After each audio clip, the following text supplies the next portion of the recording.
But I can't wait. I can't wait any longer. Trevor brought in and just an incredible guest, and I'm so excited that I want to stay on this OU Texas, and who better than just an OU legend? Legend. I mean, a guy that is from generation to generation, the folklore of college football for in the 80s for sure. But I mean, I know about him, right? And I've had the opportunity to be around him. He's had a really big impact on my life in the terms of just paving the path for Oklahoma football players to come into a place that is storied, that is special, that has the ultimate history of being a winning football program. Yeah. And this guy did it at a high level with some moxie as well. Without further ado, ladies and gentlemen, our guest for the week, I am so excited to be joined by none other than Oklahoma legend, consensus All-American when he was there, a 2-time Butkus Award winner, only guy to actually win that award twice. Yes. From the hairstyles back in college, he's known for his thunder and blows, his acting career, was drafted in the first round by the Seattle Seahawks. Mr. Brian Bosworth. The Boz, thank you for joining us. How are we today, sir? I'm doing fantastic. Thanks for having me on the show, guys. Absolutely. So we'll jump right into it.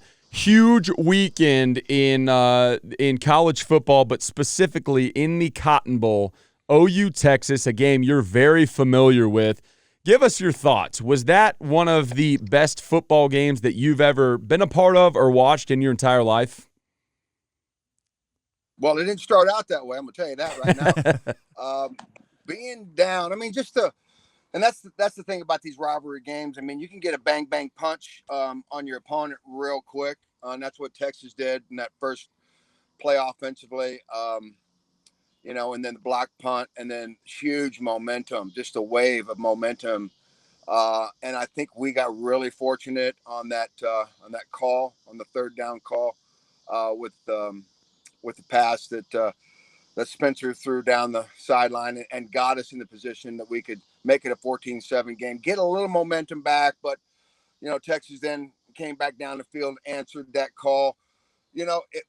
It's typical when you get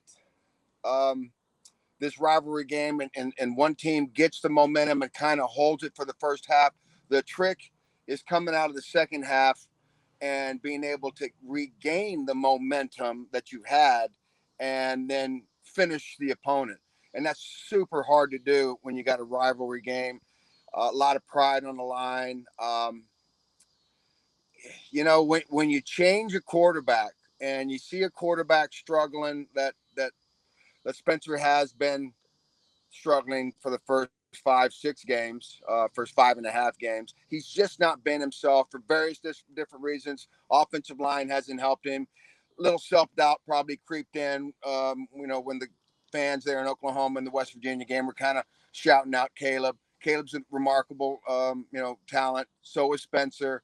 To have Caleb come in and that one play on a 4th and short, break it for a touchdown, that is a huge avalanche of belief and hope that a bench that's behind in a rivalry game needs to not replace the captain, but just know that we've got hope. And, if you get hope on a sideline and that hope turns to belief, you've got yourself one hell of an opportunity to make great things. And Sooner magic generally happens when that kind of scenario, that chemistry comes together. And man, what a fantastic second half, fourth quarter, both teams slugging it out, never ever quit.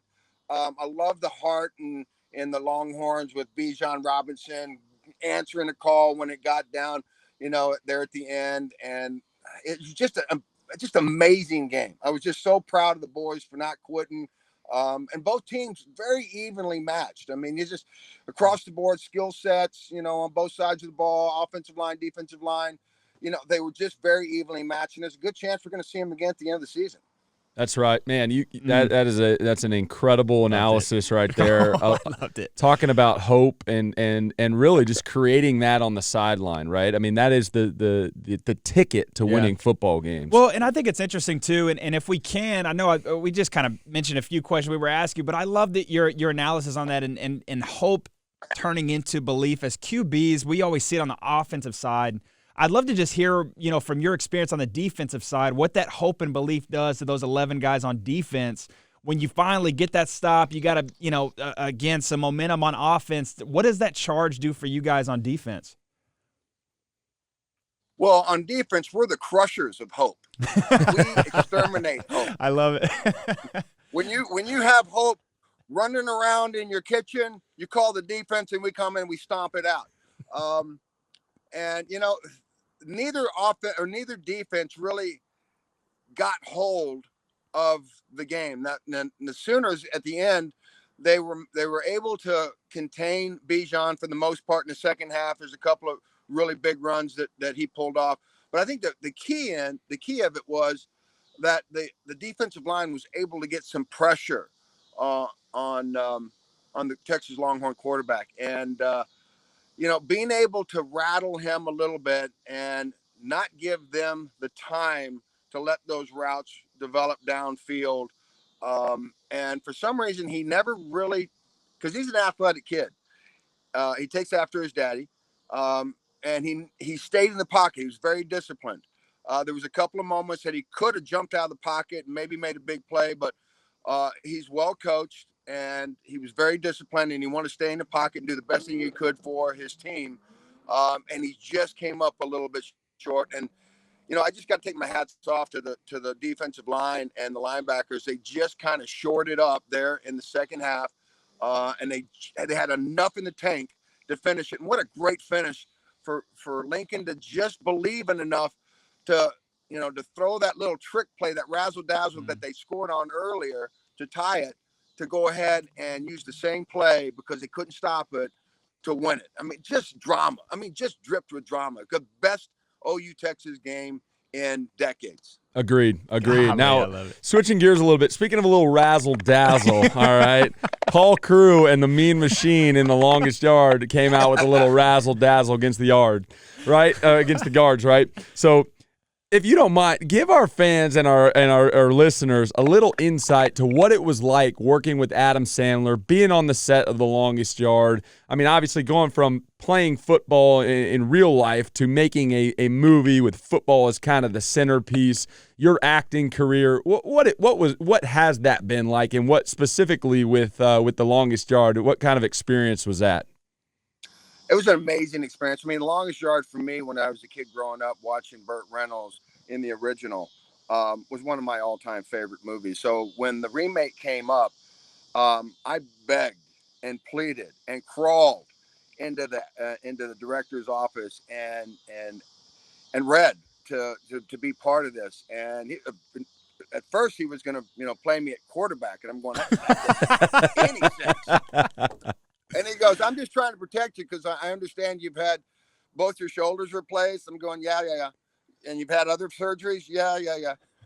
I just want to protect you. I mean, we want you in the movie, but we're gonna hit. And I said, I'm ready, dude. You know how pent up I am to put a hat back on and get back out there. It was just, being able to, first of all, Adam, amazing actor, amazing human being. His entourage, he recycles the same guys all the time because they're good and they get along. It's a family. He brought so much comedy to the script.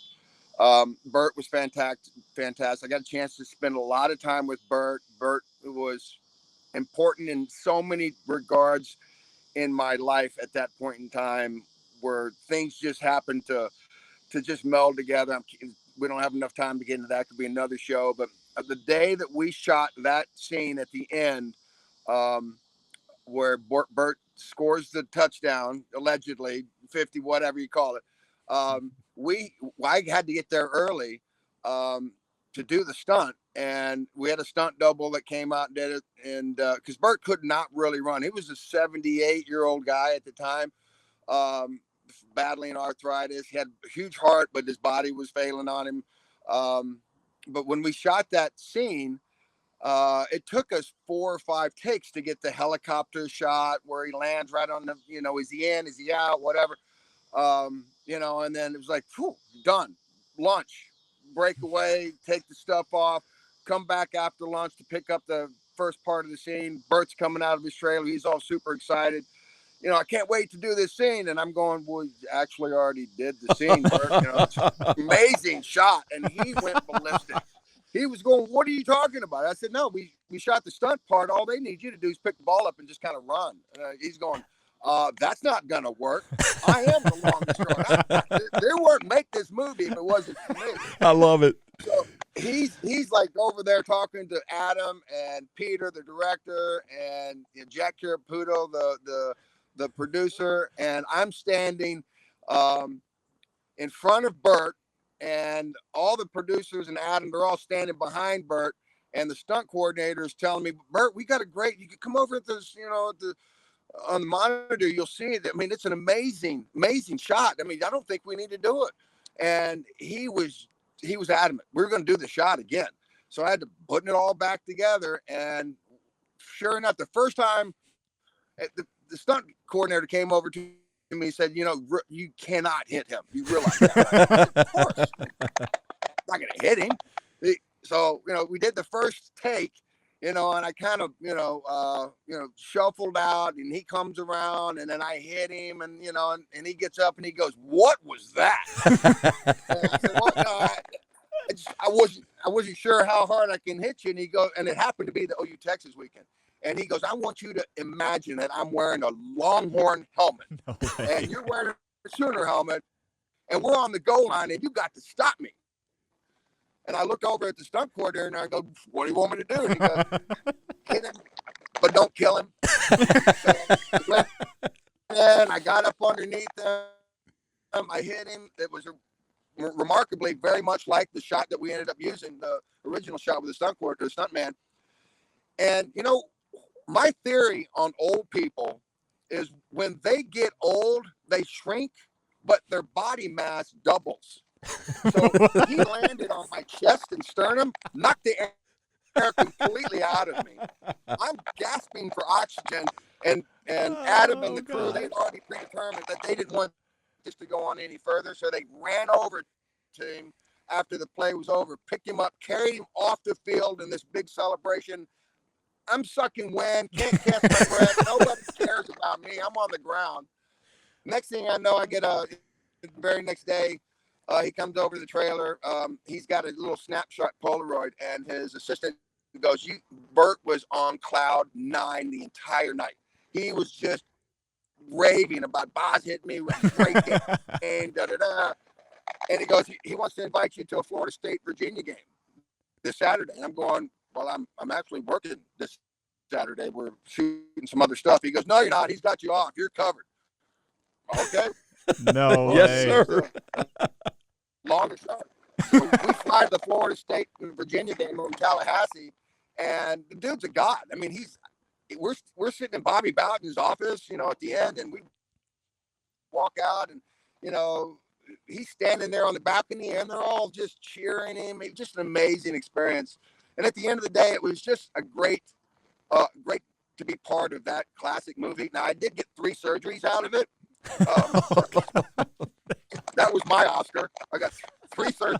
But it was worth it. I enjoyed it very much. Wow. Amazing. Amazing.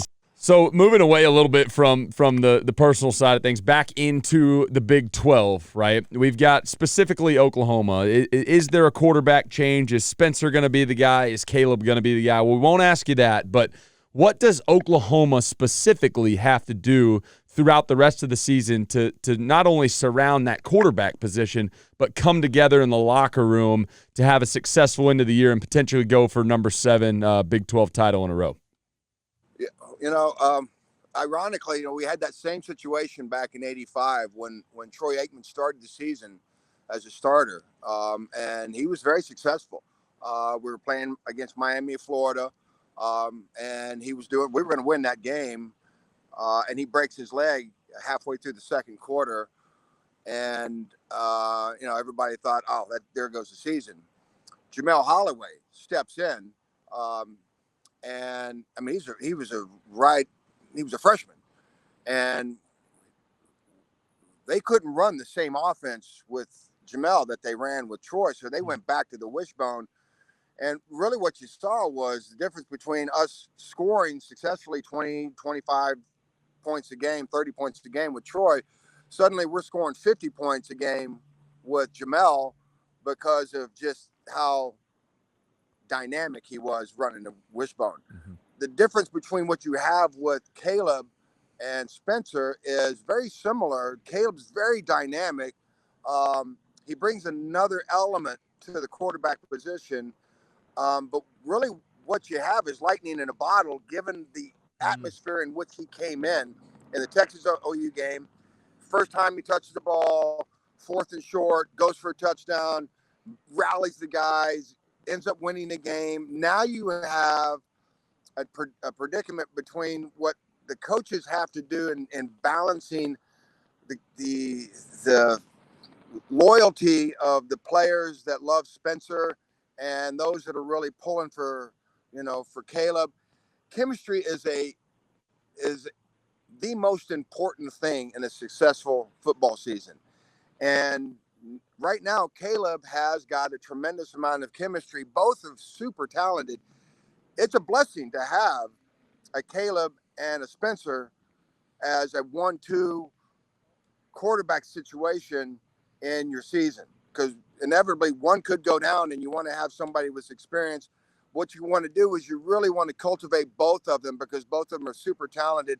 And this is going to be key for the coaches, that they maintain a "I believe in you" campaign in both quarterbacks, both athletes, because they both have proven that they're winners. And they need to let the players understand that just because one player comes in and might spark a comeback, that doesn't mean that we're going to turn our back on the other guy, because you never want to do that, because then doubt creeps in and the shadows come in, and there's just you want everybody to buy in and believe that no matter who's on the field, we're all going to do our jobs, to do our very best to get the win.